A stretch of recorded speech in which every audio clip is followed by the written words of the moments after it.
안녕하세요, 김승현입니다. 벌써 4월도 끝나갑니다. 뭐 별로 한 것도 없는 것 같은데 저희는 딱히 큰 이슈는 없었고, 하나 있네요. 조금만 있으면은 구독자 5만 달성할 것 같습니다. 작년 9월 말 거의 10월에 시작했는데 몇 개월이에요? 이게 한 6개월 만에 5만 구독자. 감사드립니다. 자, 올해 1분기 정말 많은 일이 있었습니다. 특히 자동차 쪽은 국산 신차 출시도 많았고, 코로나19 여파로 생각지도 못했던, 기존에는 없었던 변수들까지 생겨났죠. 특히 현대기아차는 신차 공세가 적극적이었습니다. 제네시스는 GV80을 시작으로 신형 G80을 출시했고, 현대차는 신형 아반떼, 기아차는 소렌토를 출시했습니다. 뭐 다들 예상하셨듯이 출시하자마자 역대급이라는 수식어를 달고 나왔죠. 뭐 계약 건수 역대급, 판매량 역대급, 그리고 요즘에는 또 인기 차종들은 대기기간 역대급, 이 키워드도 무슨 필수 관문처럼 거치고 있고요.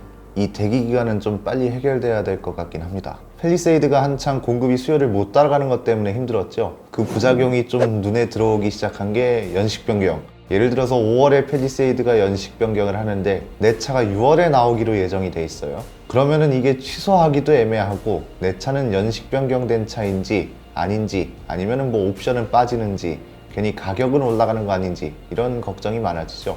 이게 좋은 마케팅 수단이 될 수도 있는데 자칫 잘못하면 큰 걸림돌이 될 수도 있는 거라서 해결책을 좀 빨리 내놔야 될 것 같긴 합니다.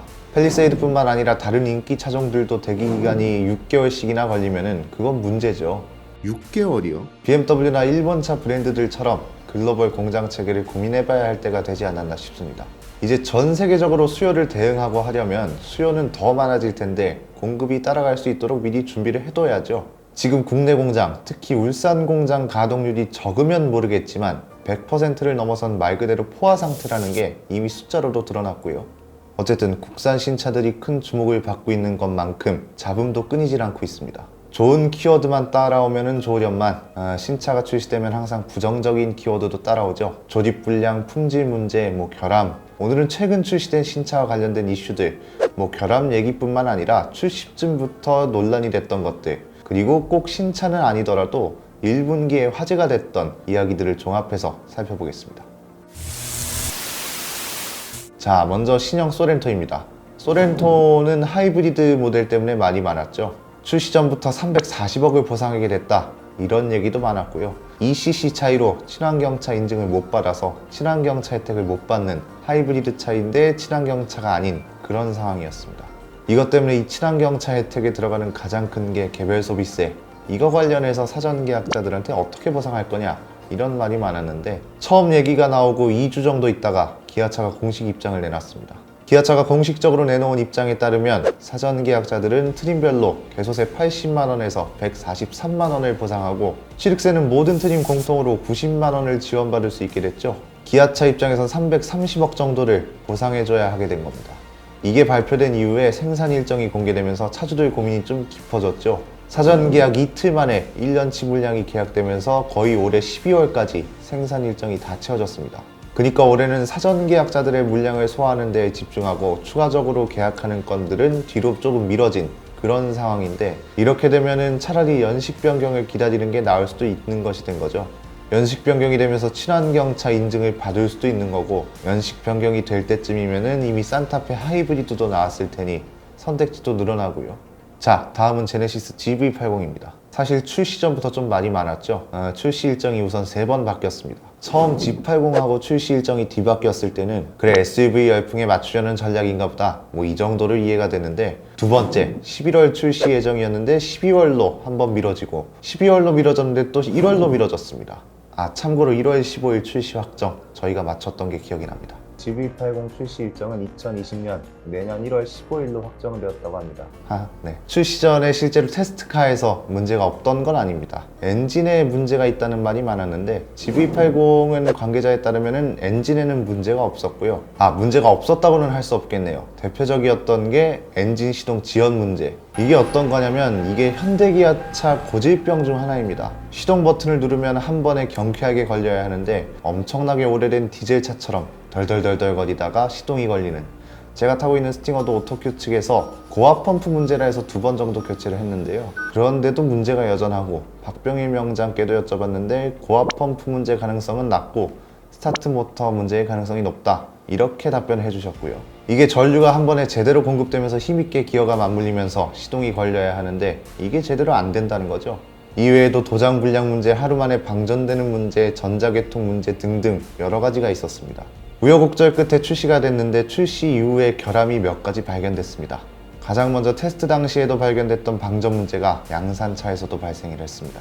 실제로 차를 출고한 동호회 회원들이 차를 하루 세워놨더니 방전이 되어버렸다는 사례를 올리기도 했었고, 일본 동호회 회원들은 테스트 때 발견한 문제를 제대로 해결 안 하고 그대로 출시한 건 아니냐, 하루 만에 방전되면 불안해서 어떻게 탈 수 있겠냐, 이런 반응들을 보였습니다.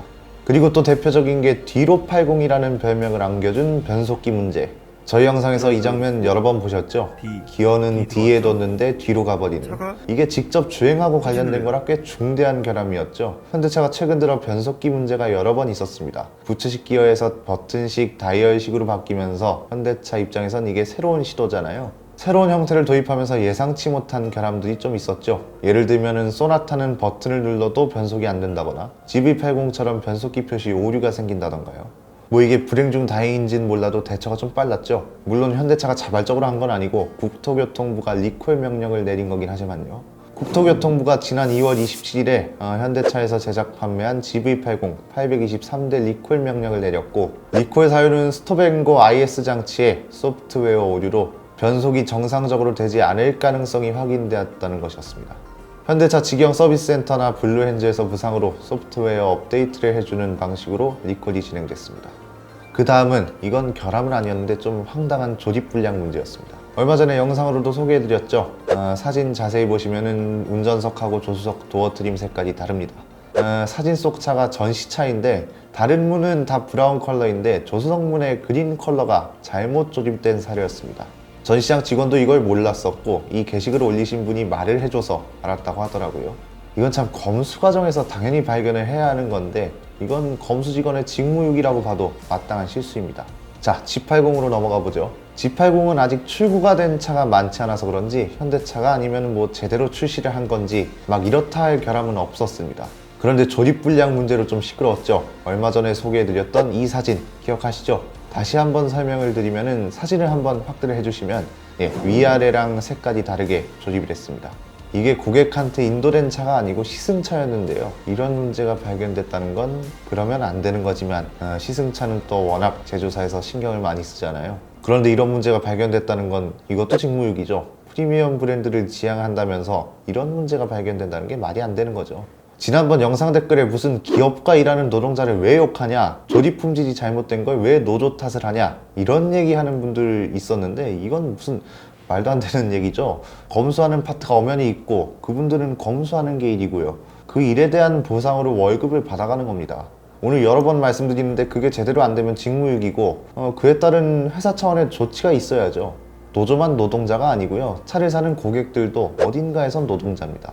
어딜 가나 일을 제대로 못하면 회사에서도 그냥 방관만 하면 안 되는 거고요. 이게 계속 해결이 안 되는 건 관리하는 회사도 문제라 볼 수 있기 때문에 하루빨리 해결하는 게 좋겠죠. 다음은, 이건 신차 결함은 아니고요. 올해 1분기에 좀 화제가 됐던 주제입니다. 아마 국내에선 저희가 단독으로 내보내드리지 않았나 싶은데, 아반떼 MD 시트 결함. 아마 저희가 내보내드렸던 내용을 못 보신 분들이라면 생소하실 수도 있을 것 같습니다.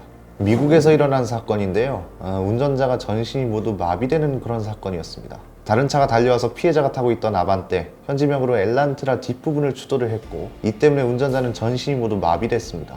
이것 때문에 현대차가 사고의 피해자이자 현대차 운전자에게 약 450억 원을 지급하라는 판결을 내렸다고 하죠. 2013년식 엘란트라였는데 사고 충격으로 운전자가 척추랑 척수가 손상되는 바람에 전신마비 판정을 받았다고 합니다. 중요한 건 변호인들은 전신마비가 된 원인이 자동차 헤드레스트 때문이라고 보고 있다는 거죠. 헤드레스트를 받쳐주는 기둥이 추돌 상황에서 운전자의 머리, 목, 등뼈를 강하게 타격했다는 게 이들이 말하는 근거였고요. 재판에 참여한 배심원들은 현대차는 운전자에게 3,800만 달러를 지급해야 한다, 이런 판결을 내렸습니다. 이후에 현대차가 2017년형 모델부터 시트 디자인을 변경했다면서 외신들이 시트 결함에 대한 근거를 추가하기도 했고요. 이게 보도됐던 당시에 현대차는 사실관계가 뒷받침되지 않고 있는 터무니없는 판결이라면서 항소할 계획이라고 밝혔었는데, 앞으로 어떻게 될지 주목해봐야 할 것 같습니다. 자, 신차 그리고 1분기에 이슈됐던 것들을 간단하게 정리를 해봤습니다. 사실 이런 주제들을 준비할 때 저도 그렇고 보시는 분들도 그렇고, 아니 이렇게 문제가 많으면서 왜 그렇게 잘 팔려? 이런 게 궁금하신 분들도 많으실 것 같습니다. 사실 이 주제도 정답이 있는 건 아니라서요. 다음 영상에서 제 생각을 말씀드리고 그 영상 댓글창에서 자유롭게 토론해 주시면 될 것 같습니다. 얼마 전에 올라간 영상처럼 그 숫자나 그런 걸로 정답을 낼 수 없는 것들은 서로 토론을 하면서 생각들을 정리해 보면 저도 그렇고 보시는 분들도 그렇고 서로 얻어갈 게 많으니까요. 우선 오늘 영상은 여기까지입니다. 오토포스트 이슈 플러스였습니다.